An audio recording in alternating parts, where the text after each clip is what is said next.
اعوذ باللہ من الشیطان الرجیم بسم اللہ الرحمن الرحیم اللہم صلی علی محمد وعلی آل محمد۔ السلام علیکم ورحمۃ اللہ وبرکاتہ۔ آج کی ویڈیو میں آپ لوگوں کے ساتھ جو میں بات شیئر کرنے والی ہوں وہ ہماری وہ تمام بہنیں، تمام بیٹیاں جو یا تو ابھی شادی جن کی نہیں ہوئی وہ، اور یا پھر وہ خواتین جو شادی ہو چکی ہے ان کی اور سسرالی تناؤ کا شکار ہیں۔ اور یہ مجھے کیوں شیئر کرنی پڑی بات، یہ ایسا کچھ نہیں ہے کہ میں یہاں پر آپ لوگوں کو درود ابراہیمی کے بارے میں کچھ نہیں بتاؤں گی۔ ویڈیو درود ابراہیمی سے ہی ریلیٹڈ ہے کیونکہ درود ابراہیمی کے بغیر مدد نہیں ہونے والی۔ تو آپ اپنی لائف میں اگر آپ اس سچویشن میں نہیں ہیں اور آپ کے ارد گرد کی بہنیں، بیٹیاں، اگر آپ ماں ہیں تو اپنی بیٹی کو یہ بات سمجھائیں۔ غرض یہ کہ میری اس ویڈیو کا کانسیپٹ صرف اور صرف جو آج کل یوٹیوب کے اوپر بہت زیادہ گمراہی پھیل رہی ہے اس سے بچانے کے لیے، تاکہ آپ لوگ آگے آنے والے وقت میں بچ جائیں۔ تو بات کچھ یوں شروع کرتے ہیں، مشاہدہ کیونکہ درود ابراہیمی کا ہی ہے۔ ایک بہن جو کہ سسرالیوں کے ہاتھوں بہت پریشان تھی، کہتی ہیں کہ اتنی پریشانی تھی کہ انہوں نے میری ناک میں دم کر کے رکھا ہوا تھا اور مجھے کہیں کوئی جائے پناہ نظر نہیں آتی تھی۔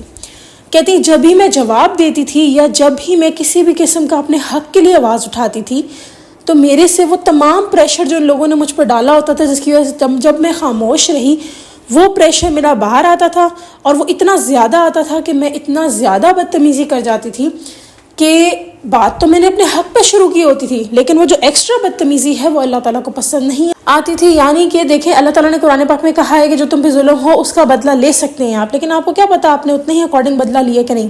کوئی ترازو تو نہیں ہے نا بدلہ میئر کرنے کا۔ پھر یہ کہتی ہیں کہ وہ بدلہ لینے کی وجہ سے، وہ بولنے کی صرف، بدلہ بھی کیا، وہ بولنے کی صرف وجہ سے کہتی ہیں میرے پہ اتنی تنگی آتی تھی، کبھی بیماری آ جاتی تھی، کبھی فائنینشیل حالات میں تنگی آ جاتی تھی، اور کبھی دونوں آ جاتی تھی۔ ظاہر بیماری آتی تھی، ہسپتالوں کے چکر، پیسہ جو ویسے ہی ہاتھ کے اندر نہ سیونگز ہو رہی ہے نہ کچھ ہو رہی ہے، اس کے باوجود تو ویسے ہی تھوڑا خرچے کے لیے تھا وہ بھی بیماریوں پہ لگ جاتا تھا، ہاتھ سارا تنگ۔ تو یہ کہتی ہے میرے ساتھ یہ معاملہ ہو رہا تھا۔ میں اکثر اللہ سے شکایت تو نہیں کہہ سکتے، لیکن یہ بولتی ضرور تھی کہ یا اللہ آخر کیا وجہ ہے کہ میں اپنے حق کے لیے بھی آواز نہیں اٹھا سکتی اب۔ خیر، اس کا جواب ان کو درود ابراہیمی پڑھنے سے ملا۔ درود ابراہیمی پڑھنے سے نہ صرف ان کے سسرال والوں کا رویہ اچھا ہو گیا ان کے ساتھ، بلکہ ان کو روحانی لیول پہ بہت زیادہ اللہ تعالیٰ نے کامیابی دی۔ نہ صرف یہ بلکہ ہر طرح کے مسئلے مسائل جو بھی ان کو پیش آتے تھے اللہ تعالیٰ نے اس میں مدد کی۔ اب یہ جو واقعہ ہے یہاں پر یہ سبق تو مل گیا کہ درود ابراہیمی پڑھیں تو آپ کی مدد ہوگی، لیکن پلیز میری وہ تمام بہنیں، وہ جن کی ابھی شادی نیو ہوئی ہے اور ان کو سسرالی مسائل سے گزرنا پڑا ہے، یا وہ بہنیں جو کہ بہت سالوں سے سسرالی جبر کاٹتی آ رہی ہیں، میں آپ لوگوں کو صرف ایک ہی حل دے رہی ہوں اور وہ ہے درود ابراہیمی۔ اس کا ریزن کیا ہے؟ اس کا ریزن یہ ہے کہ یہ آپ کو رستے سے بھٹکنے نہیں دے گا، یہ آپ سے وہی کام کروائے گا جو اللہ کو پسند ہے۔ یہ بہن کہتی ہے کہ میرے ساتھ یہ معاملہ ہوا کہ اللہ نے مجھے اس چیز کا علاج بتایا اور وہ تھا خاموشی۔ لیکن خاموشی ایسے نہیں کہ اگلے بندہ ظلم کری جا رہا ہے تو آپ خاموش کھڑے ہوئے نہیں۔ کہتی ہے اللہ تعالیٰ نے مجھے سکھایا کہ کس طریقے سے جب ظلم ہو میں وہاں سے کھڑی ہو کر اٹھ کر جاؤں، میں وہاں بیٹھی نہ رہوں۔ تو کہتی ہے کہ جب کوئی بھی ایسی چیز ہونی جو میرے لیے مسئلہ پیدا کرتی تو کہتی میں وہاں سے اٹھ جاتی اور خاموشی سے وہاں سے تیزی سے نکل جاتی، اور میری وہ تیزی سے نکلنے والی چال، میرا اٹھ کر جانا، میرا خاموش رہنا اگلے کو یہ بات احساس دلانے کے لیے کافی تھا کہ اس نے میرا دل دکھایا ہے، اور یہ کہ اللہ تعالیٰ بدلہ لینے والے ہیں۔ تیسری بات کہتی ہے سب سے بڑی چیز میرے ساتھ یہ ہوئی کہ اللہ تعالیٰ نے مجھے لوگوں کے مکافات عمل ہوتے ہوئے دکھائے۔ یہ کہتی ہے کہ جو ان کی ساس تھی، جو کہ جن کی وجہ سے ان کی زندگی میں بہت ساری پرابلمس تھی۔ دیکھیں ہمارے جو بڑے ہوتے ہیں نا، ان کے اگر معاملات ٹھیک ہو جائیں، اگر وہ آنے والی لڑکی کو اس کا حق دلوا دینا تو پھر تیسرے کسی بندے کی مجال نہیں ہوتی کہ وہ اٹھ کے چین پاں کر سکے، پر چاہے کتنی بڑی جوائنٹ فیملی کیوں نہ ہو۔ جو خاندان میں لے کر آئے ہیں، ویسے تو نصیب اللہ تعالیٰ نے جوڑے ہیں، اللہ ہی اس قابل بناتا ہے کہ کوئی آئے آپ کے گھر، لیکن جو بڑے بن کے لے کر آتے ہیں، جو عزت دے کے لے کر آتے ہیں، جب وہی اپنے کردار سے ہٹ جاتے ہیں، آپ اپنی بہو کو خود جو مرضی کہہ رہی ہیں لیکن تیسرا بندہ اٹھ کر آپ کی بہو کو ذلیل نہ کرے، اور جب بڑے لوگ اس بات کا حساب رکھ لیتے ہیں کہ کوئی تیسرا بندہ اٹھ کر آپ کی بہو کو ذلیل نہ کرے، آپ کے بیٹے آپ کی بہو کے معاملات میں بیچ میں نہ پڑے، یہ سسر ساس دونوں کا کام ہوتا ہے، تو مجال ہے کہ آپ کی بہو کے حقوق ختم ہوں، اور جن ساسوں میں یہ احساس ہوتا ہے وہ کبھی برا کرتی ہی نہیں ہے۔ اب آتے ہیں اصل بات کی طرف۔ یہ کہتی ہیں کہ جن کی ساس تھیں، جن کے رول صحیح نہ پلے کرنے کی وجہ سے، یعنی اپنی ذمہ داریاں جو ایک اخلاقی ذمہ داریاں ہیں وہ صحیح نہ کرنے کی وجہ سے پوری، کہتی ہیں اتنے معاملات خراب ہوئے کہ میرا وہاں جینا دوبر ہو گیا۔ اولاد کے معاملے میں بھی کہتی ہیں کہ ساس نے ان کو بہت تنگ کیا، اور نہ صرف یہ بلکہ ان کے جو جوائنٹ فیملی تھی ادھر سے بھی ان کو بہت تنگی ملی۔ لیکن یہ کہتی ہیں کہ ان کا رویہ ان کے بیٹے کے ساتھ محبت والا تو تھا، یعنی جو ان کے خاوند تھے ان کا محبت والا تو تھا، لیکن یہ ہر وہ چیز ان کے بیٹے کے ساتھ کرتی تھی جو انہوں نے خود اپنے خاوند کے ساتھ کی ہوئی تھی اپنے وقت میں۔ یہ کتنا بڑا مکافاتی عمل ہے، آپ یہاں پر دیکھیں۔ خیر یہ بہن کہتی ہیں کہ میں تو ہمیشہ یہی دعا کرتی تھی کہ یا اللہ مجھے کبھی کسی کا مکافاتی عمل نہ بننے دینا، تو اللہ تعالیٰ نے ان کو یہ بات ریئلائز کروائی، اور سب سے بڑی چیز مکافات عمل ہوتے ہوئے دکھایا۔ نہ صرف ان کی ساس کا دکھایا مکافات عمل جو یہ اپنے خاوند کے ساتھ کرتی تھی، وہ اپنے اس صورت میں ان کو دکھایا گیا کہ یہ اپنے خاوند کے ساتھ وہ کر رہی ہیں، جس پہ الحمدللہ درود ابراہیمی کی برکت سے اللہ تعالیٰ نے کی مدد کی، اور انہوں نے جو پراپر حقوق اللہ تعالیٰ نے رکھے ہیں ایک خاوند کے اور جو بیوی کے ہیں وہ انہوں نے اپنے خاوند کو ادا کرنا شروع کیا، اور ان کے خاوند نے بھی ان کو وہ ریٹرن میں واپس کیے۔ لیکن سب سے بڑی چیز جو کہتی ہیں کہ جب میں خاموش رہی اور وہاں سے اٹھ کر چلی گئی تو اگلے بندے کو احساس ہوا کہ اس نے غلط کیا ہے، لیکن وہ ایسا احساس نہیں تھا کہ اگلی دفعہ اگلا بندہ کرے نہ۔ کہتی ہیں وہ میرا اٹھ کر جانا، وہ خاموشی، حضرت علی کا قول ہے خاموشی، جتنا زیادہ انسان خاموشی اختیار کرتا ہے اتنا اگلے کا روب اور دبدبہ رہتا ہے۔ ابھی حضرت عمر کا قول ہے، حضرت علی کا قول ہے، اس کے لیے میں معذرت کرتی ہوں، پہلے ہی کامنٹ سیکشن میں آپ بتا سکتے ہیں کن کا یہ قول ہے۔ تو وہ کہتی ہیں کہ وہ روب دبدبہ اللہ نے اس میں تاثیر ہی ایسی رکھی ہے کہ اگلا بندہ آٹومیٹکلی خاموش ہو جاتا ہے آپ کے وہاں سے ایک پراپر ایکسپریشن کے ساتھ اٹھ کے جانے میں۔ یہاں وہ ایکسپریشن نہیں ہے کہ آپ دو جگہ سر ماریں اور پھر اٹھ کے جائیں، نہیں، یہاں خاموشی ہے اور اٹھ کے جانا ہے وہاں سے فوراً، جیسے ہم کہتے ہیں نا غلط بات برداشت نہیں کر سکتی یا کر سکتا اور بول دیا، بالکل ویسے وہ کہتی ہے کہ میں وہاں اٹھ جاتی تھی اسی وقت جب مجھے بری لگتی تھی، یہ نہیں کہ میں وہاں بیٹھی سنتی رہی اپنی بےزتی کروا کر اٹھی۔ اللہ نے حقوق دیے ہیں، اللہ چاہتا ہے کہ ہمیں لوگوں کی باتیں ایذا دیتی ہیں، لیکن اللہ تعالیٰ آپ کا بھلا بھی چاہتے ہیں۔ اب آتے ہیں تیسری بات کی طرف، وہ یہ کہ ہمیں ابھی آج کل یوٹیوب پہ اتنا بھرا ہوا ہے جی، ساس ایسے کرے اس کو ایسے سناؤ، اس کو ایسے ڈیل کرو، کوئی آپ کی عزت نہ کرے اس کو ایسے بولو۔ یقین کر لیں اگر آپ نے یہ ان سو کالڈ ویڈیوز پہ عمل کرنا شروع کر دیا نا، جس کے اندر کوئی اللہ تعالیٰ کا انٹری نہیں ہے کہیں بھی طرف سے، آپ لوگ اپنے لیے مکافات بنا لیں گے۔ اس ٹائم پریکٹیکلی آپ ان پر عمل تو کر لیں گے، ہاں یہ بھی نہیں کہ سبھی غلط دے رہے ہیں، کچھ اچھی بھی دے رہی ہیں، بہت ساری یوٹیوبرز اچھی باتیں بھی بتا رہی ہیں، لیکن کچھ ایسی یوٹیوبرز ہیں جو کہہ رہی ہیں اچھا اگر آپ کو بات بری لگی ان سے عزت کروائیں، ان سے یہ کریں۔ آپ کسی سے عزت نہیں کروا سکتے، یہ بات یاد رکھیے گا۔ ہاں یہ بات ضرور ٹھیک ہے کہ پہلی دفعہ ہی جب آپ اپنی بےزتی ہونے پر نہیں بولے ہوتے، یعنی پہلی دفعہ تو اگلے بندے کو یہ شے مل جاتی ہے کہ وہ کہتا ہے اچھا چلو اس کو ذلیل کرتے رہو، اس کو اس بات سے تکلیف ہوتی ہے چلو پنچ کرتے رہو۔ اسی لیے اگنورنس، خاموشی، یہ بہت ضروری ہے، اور ایسی خاموشی جو وہاں سے آپ کو اٹھا کر سائڈ پہ تاکہ اگلے کو آپ کا سٹینڈرڈ پتا ہو، یہ پہلے دن سے کرنی تھی۔ خیر ابھی بھی نہیں کی تو اب شروع ہو سکتا ہے، اس میں ٹینشن لینے کی کوئی بات نہیں ہے۔ پھر اللہ تعالیٰ کا قول، سخت کلامی کا ایسے طریقے سے جواب دو جو بہت اچھا ہو، آپ اس پہ عمل کریں، آپ خود دیکھیں گے کہ لوگ کس طریقے سے ان کے ایٹیٹیوڈ چینج ہوتے ہیں۔ ہر کسی کے نہیں ہوتے، میں یہاں پہ ایکسپلین کرتی ہوں، لیکن یہاں آتی ہے وہ تیسری آیت اللہ تعالیٰ کی، وہ کیا ہے جی تیسری؟ وہ ہے کہ اللہ تعالیٰ کہتے ہیں اور جو دل آزار باتیں یہ کہتے ہیں ان کو سہتے رہو اور خوبصورتی سے ان سے کنارہ کش رہو، یعنی کہ جو دل آزار باتیں یہ کہہ رہے ہیں انہیں آپ سہ لو، لیکن کنارہ کش ہو جاؤ، ان سے ڈسٹنس مینٹین کریں۔ اگر آپ سسرال میں ایک کمرے میں رہ رہے ہیں اسی کمرے میں رہیں، اپنا ڈسٹنس مینٹین کریں، جو ذمہ داریاں نبھائیں اپنا ڈسٹنس مینٹین کریں۔ خاموشی سے سب سے بہترین ڈسٹنس مینٹین ہوتا ہے۔ تو پلیز ان یوٹیوبرز کی بات سننے کی بالکل ضرورت نہیں ہے جو آپ کو کہہ رہے ہیں کہ جی فلاں طریقے سے اگلے کا منہ توڑ دیں، اگلے کو جوتی مار دیں۔ Please don't listen to that. آپ اپنے لیے اس ٹائم تو شاید وہ بندہ دب جائے آپ سے، اس ٹائم تو وہ بندہ شاید آپ کے روب سے، آپ کی لڑائی سے کہ اچھا یار کچھ نہیں کرنا، لیکن بلیو می آن دس، آپ کی لائف بری حد تک ڈسٹرب ہو جائے گی اور آگے آپ کو مکافات عمل سہنا پڑے گا بہت برا۔ وہ جو عورتیں شکوہ کرتی ہیں کہ ہم نے تو ساس کو ایسے جواب دیا ویسے دیا، نو ڈاؤٹ ان کے ساتھ غلط بھی ہو رہا ہوتا ہے، میں یہ نہیں کہہ رہی نہیں ہو رہا ہوتا ہے، لیکن وہ جواب دینا ان کو ساسوں کا منہ بند کروا دیتا ہے، نو ڈاؤٹ، لیکن بعد میں کیا ہوتا ہے؟ بعد میں پھر ان کو تنگیاں آتی ہیں، پھر بیماریاں آتی ہیں ان کے اوپر، پھر اولاد نہیں ہوتی، اولاد کے علاوہ میاں کے ساتھ جھگڑے ہوتے ہیں، تو وہ سمجھ رہی ہیں کیا وہ خوشحال زندگیاں گزاری ہیں؟ نو۔ پھر وہ عورتیں جو کہتی ہیں جی ہم نے اپنے خاوند کو آگے کیا، ہم تو خود چپ رہتے ہیں، آپ کا خاوند، ایک بات یاد رکھیں، ان کا بیٹا بھی ہے، اگر وہ ان سے بدتمیزی کرے گا، ماں باپ کے آگے اللہ تعالیٰ نے کہا اف بھی نہ کرو، ہاں اپنی بات تمیز سے ایکسپلین کی جا سکتی ہے، اپنے حق کے لیے بولا تمیز سے جا سکتا ہے، لیکن اگر وہ لڑکا اٹھ کر بدتمیزی کرے گا، جو ایونچولی ہو جاتی ہے بدتمیزی، you can write it down, pin it down some where, کہ کس طریقے سے آپ کی زندگی میں پرابلمز آئیں گی۔ وہ شخص، میں نے خود اپنی لائف میں ہمارے ایک جاننے والے تھے، ان کو دیکھا تھا کہ وہ اپنی والدہ کو چھوڑ کے الگ ہو گئے تھے، بہت دل دکھا کر، ان کا مجبوری کے تحت نہیں، بہت دل دکھا کر ان کا، اور وہ جو دل دکھا کر الگ ہوئے تھے انہوں نے بہت تنگیاں کاٹیں۔ تو یہاں پہ میں یہ بھی نہیں کہہ رہی کہ اگر آپ الگ ہونا چاہتے ہیں، بہت سی خواتین کہتی جی ہمیں اسلام نے حق دیا ہے، اسلام نے حق دیا عورت کو الگ رہنے کا، سب کچھ، I totally agree with you guys, اس میں کوئی شک نہیں ہے، لیکن کچھ باتیں یاد رکھیں، جب تک اللہ کا حکم نہیں ہے آپ الگ نہیں ہو سکتی، جب تک اللہ تعالیٰ کی طرف سے اجازت نہیں ہے لوگ آپ کی زندگی سے ایسے نکل نہیں سکتے۔ آپ ادھر کیوں نہیں جا کے وہ در پکڑتی جہاں سے سارے مسئلے حل ہوتے ہیں، اور وہ ہے اللہ تعالیٰ کا در، اور ادھر تک پہنچنے کا وسیلہ ہے نبی پاک صلی اللہ علیہ وسلم۔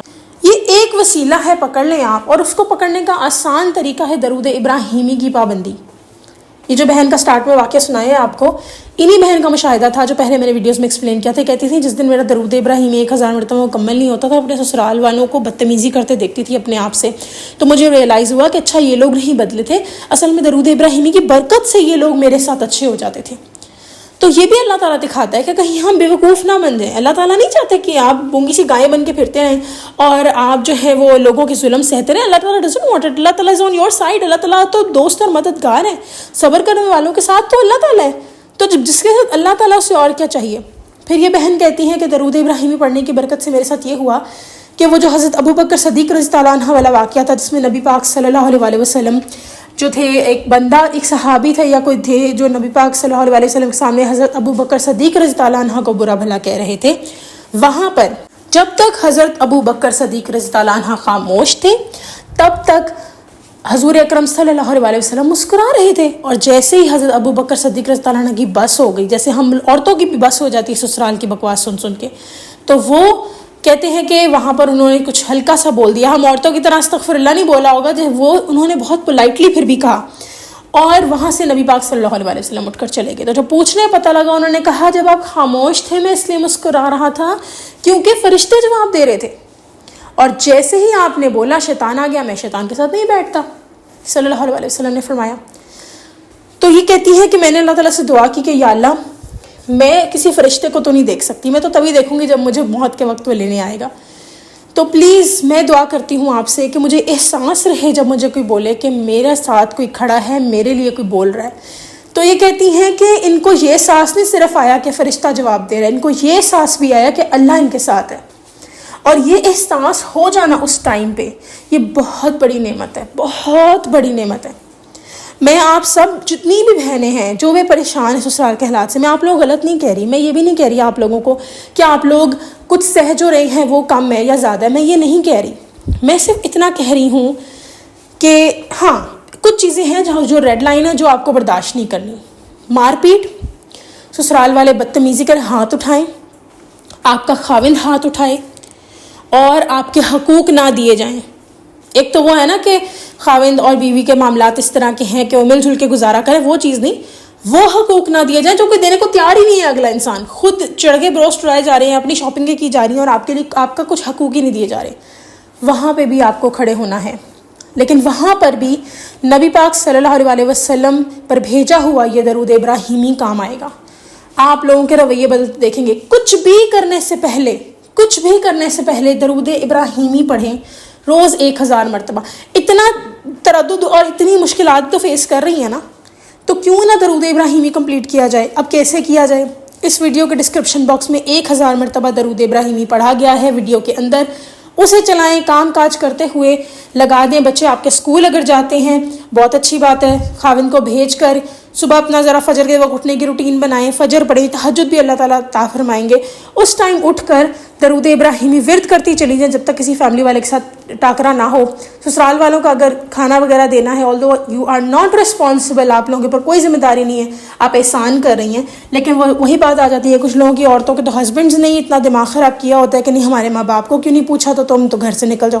تو اس کیس میں بھی خاموشی سے اپنا کام کریں, لیکن درود ابراہیمی سائٹ پہ فون پہ لگا لیں, ہینڈ فریز یوز کر لیں, پیسے جمع کر کے وہ ایئر پوڈز ہوتے ہیں وہ لے لیں. آپ جتنا زیادہ درود پاک پڑھنے کی طرف انویسٹ کریں گے, اللہ تعالیٰ آپ کو اتنا نوازے گا کہ آپ کی سوچ ہے. اگر ایئر پوڈس کے بغیر چلا سکتی ہیں موبائل کے اوپر ایسے ہی تو پیچھے پیچھے پڑھتی جائیں. بچے اٹھ گئے پاز کر لیں, کوئی بات نہیں, زبان سے ورد کرتی رہیں. پھر اس کے بعد جب بچے چلے گئے اسکول بات کر لیں بیچ میں, کوئی مسئلہ نہیں. جیسے ہی بچے اسکول چلے گئے, خاوند چلا گیا, آپ دوبارہ لگا لیں. جو کام, کپڑے دھو رہی ہیں آپ, کوئی بھی کام کریے. اگر آپ کے فار ایگزامپل ساس سسر سامنے ہیں, آپ کو یہ عمل کرتا دیکھ رہے ہیں, پریشان ہونے کی ضرورت نہیں ہے, کوئی نظر نہیں لگے گی آپ کو. اللہ تعالیٰ بچانے کے لیے آپ کو کافی ہے. قرآن پاک میں اللہ تعالیٰ نے کیا فرمایا, ہم تمہیں ان لوگوں سے بچانے کے لیے کافی ہیں. یہ باتیں یاد رکھیں, ہم بھول گئے ہیں. لیکن اگر آپ جنگ کرنے پر اتر آئیں تو اللہ تعالیٰ نے کہنا پھر میں پیچھے ہو جاتا ہوں, پھر تم خود اکیلی جنگ کر لو. اور وہ چیز, وہ جو اللہ پہ توکل نہیں ہوتا نا, کہتے ہیں اللہ تعالیٰ محبت کرتا ہے ان سے, یہ صرف پسند نہیں کرا, محبت کرتا ہے ان سے جو اللہ پہ توکل کرتے ہیں. قرآن کی آیت کا ترجمہ بتا رہی ہوں, لفظی نہیں بتا رہی, کاکی کی غلطی ہو سکتی ہے, لیکن آپ لوگوں کو صرف اتنا کہنا چاہ رہی ہوں کہ ایک ریڈ لائن ہے, ٹھیک ہے, اسے ضرور رکھیں. خاوند اگر فحاشی کی طرف آپ کو لے کے جا رہا ہے, اس کو ریڈ لائن ہے, وہاں سے نکلیں. ایسے رشتوں سے خاوند مار پیٹ کر رہا ہے, نکلیں ادھر سے. اللہ معاف کرو, میں نے اتنی بری خبر سنی ہے ایک بیچاری بیوی سے کہ میرے رونگٹے کھڑے ہو گئے. خاوند تو لباس ہوتا ہے عورت کا, میاں بیوی ایک دوسرے کا لباس ہے, اور وہ لباس جس قدر حسین, یعنی جس قدر آپ لوگوں کی روح, بے شک آپ نے میک اپ نہ کیا ہو, جس قدر آپ کے چہرے پر اطمینانیت اور خوشی نظر آئے گی نا, پتہ لگ جائے گا کہ اس خاوند نے اپنے لباس کا خیال رکھا ہوا ہے, صاف ستھرا رکھا ہوا ہے. اور جتنا زیادہ خاوند کے چہرے پہ یہ خوشی نظر آئے گی, اتنا پتہ لگے گا کہ بیوی نے اپنے لباس کا خیال رکھا ہوا ہے خاوند کے. یعنی اصل میں تو ہم اپنے لباس کا بیسیکلی خیال رکھ رہے ہوتے ہیں. خاوند آپ کا لباس ہے اور جو خاوند ہے اس کا لباس آپ ہیں. تو میاں بیوی ایک دوسرے کے لباس کو سنوارتے ہیں, نکھارتے ہیں, چیتھرے نہیں کرتے, پھاڑتے نہیں ہیں. پھاڑ پھوڑ کے کبھی کوئی انسان ایسا کرے گا اپنے آپ کے کپڑے پھاڑ پھوڑ کے لوگوں کے سامنے چلا جائے اور دیکھو میں کیسا لگ رہا ہوں؟ کبھی بھی نہیں کوئی کرے گا جس کو اپنی عزت پیاری ہوگی. یہ چیزیں انڈرسٹینڈ ہم نے کرنی ہے. اور جو مائیں جن کی بچیوں کی بھی شادی نہیں ہوئی, آپ اپنے بچوں کو یہ تعلیمات دیں, درود ابراہیمی پر لگا دیں ان کو. انشاءاللہ اول تو اس طرح کے مسئلے نہیں آئیں گے, لیکن زندگی ہے, اپ اینڈ ڈاؤنز ہیں. اللہ تعالیٰ ہمیں لے کے بھی آزماتے ہیں, دے کے بھی آزماتے ہیں. ایک اور بہن کا مشاہدہ سنا کر اینڈ کروں گی ویڈیو. آئی نو تھوڑی لمبی ہو رہی ہے, لیکن مجھے سمجھ نہیں آ رہی کہ لوگ ایک دوسرے کا کباڑا کرنے پہ کیوں تلے ہوئے ہیں. میری ویڈیو میں شاید تھوڑا سا غصہ بھی فیل ہو رہا ہے آپ لوگوں کو, کیونکہ مجھے اتنی تکلیف ہوتی ہے کہ لوگ سیدھی طرف کیوں نہیں اگلے کو بتاتے. کیا وہ لوگ نہیں جانتے جو اگلوں کے ساتھ برا کر رہے ہیں ان کے ساتھ بھی برا ہونا ہے؟ آج آپ اپنی ساس کے ساتھ برا کریں, کل آپ نے ساس نہیں بننا. چلو مان لیا اگر آپ کا بیٹی ہے بیٹا نہیں ہے تو کیا بیٹی کی طرف سے بھی آپ نے ساس نہیں بننا؟ اور ایک اور بات, اگر آپ ساس بھی نہیں بنتی, اگر آپ کی اولاد نہیں ہے کوئی, تو دوسرے طریقے سے آپ کے اوپر پورا ہوگا. ایک مشاہدہ جو ہے وہ بھی بتاؤں گی, لیکن ایک بہن کا مشاہدہ جو کہ پچھلے دنوں مجھے کہتی تھی کہ میں اپنے خاوند کو آگے کرتی ہوں, میں نہیں بولتی. اس بیچاری کی اولاد نہیں ہوئی ابھی تک, صحت کے اسے ایشوز پڑ گئے ہیں بہت زیادہ. یہ سب کیا ہے؟ ایسے لاٹھی تو اللہ تعالیٰ کی بے آواز ہے, ایسی تو نہیں آ کے پڑے گی نا. یہ چیزیں ہیں. آپ نے صبر اتنا نہیں, اللہ تعالیٰ سے صبر تو مانگنا ہی نہیں ہے نا, آپ نے تو رحم مانگنا ہے اللہ تعالیٰ سے, صبر نہیں مانگنا. ہم کیوں کہیں کسی کو کہ ہم صبر کر لیں گے؟ ہم کہیں ہم اللہ کا رحم مانگتے ہیں, کیونکہ رستے میں جو صبر آنا ہے اس میں اگر اللہ تعالیٰ کا رحم ہوگا تو پھر صبر نہیں لگے گا. پلیز آپ لوگ انڈرسٹینڈ کریں ان چیزوں کو اور اپنی لائف کو آسان کریں, بہت زیادہ آسان کریں. اگر ہم مشکل کرتے رہیں گے تو ہماری اولاد کو آگے سے چیزیں فیس کرنی پڑیں گی. میں نے اکثر پیرنٹس کو دیکھا ہے جن کی اولاد اپنے دادا دادی سے بدتمیزی کر رہی ہوتی ہے, بڑے خوش ہو رہے ہوتے ہیں, تالیاں بجا رہے ہوتے ہیں, یا کسی اور آنٹی سے, کسی اور انکل سے, اپنی نانی سے, کسی سے بھی بڑے خوش ہو رہے ہوتے ہیں وہ. لیکن میں ان سے ایک سوال کرنا چاہتی ہوں کہ بڑے ہو کے آپ اس چیز کے لیے ریڈی ہیں کہ آپ کا بچہ یہی سلوک آپ کے ساتھ کرے گا؟ 110% یہی کرے گا, کیونکہ اس بچے کو نہیں پتا کہ آپ کے چہرے پہ تو اسمائل ہے, وہ اس لیے ہے کہ آپ اس کے دادا دادی کو وہ بدتمیزی کر رہے اور آپ کے جو انہوں نے زخم دیے وہ بھر رہے ہیں. اس بچے کو تو نہیں پتا کہ دادا دادی نے کیا کیا تھا, نانا نانی نے کیا کیا تھا. جو آدمی بھی حرکتیں کرتے ہیں اپنی میکوں کی سائڈ, یعنی عورتوں کی میکوں کی سائڈ پہ, اپنے سسرال ہی ہوا نا ان کا, تو مردوں کا بھی. ان کو نہیں پتا کہ اگلے نے زیادتی کی ہے تو آپ اس کا اپنے بچے کی صورت میں بدلہ لے رہے ہیں. تو پلیز تھوڑا سا عقل سے کام لیں. یوٹیوب کی ویڈیوز پہ موٹیویشن لینے کے لیے ضرور آئیں, لیکن اپنا بیڑا غرق کر کے مت جائیں. تو آئی ہوپ میری اس ویڈیو سے بہت ساری بہنوں کو فائدہ ملا ہوگا, اور میری دعا ہے کہ اللہ تعالیٰ آپ لوگوں کے گھروں میں خوشیاں اور خوشحالیاں لے کر آئے. اور ہماری دیکھیں یہ وقت نہ گزر جانا ہے. کتنی زندگی آپ کی یا ان کی, آنے کی ترتیب ہے, جانے کی نہیں ہے. لوگ تو یہی سوچے بیٹھے ہیں اچھا پہلے ساس سسر نے جانا ہے پھر ہم نے جانا ہے. کس نے کہا ہے؟ پہلے آپ بھی تو جا سکتے ہیں. اور وہاں جاتے ساتھ ہی فرشتہ پہلے ہی پکڑ لے گی سے, لو چلو اپنے اعمال کا حساب دو. کہاں جائیں گے آپ لوگ؟ ہم کہاں جائیں گے؟ تو اگر فار ایگزامپل وہ پہلے چلے بھی جاتے ہیں تو آپ کو اپنے ظلم کا بدلہ ضرور دینا پڑے گا. وہ آپ یہیں کاٹ کے جائیں گے. جس انسان نے انسانوں کے ساتھ زیادتی کی ہوتی ہے وہ اس دنیا میں بھی کاٹ کے جاتا ہے اور آگے بھی کاٹ کے جاتا ہے, یاد رکھیے گا. چلیں جی, انشاءاللہ نیکسٹ ویڈیو میں پھر حاضر ہوں گی. تب تک کے لیے اللہ حافظ.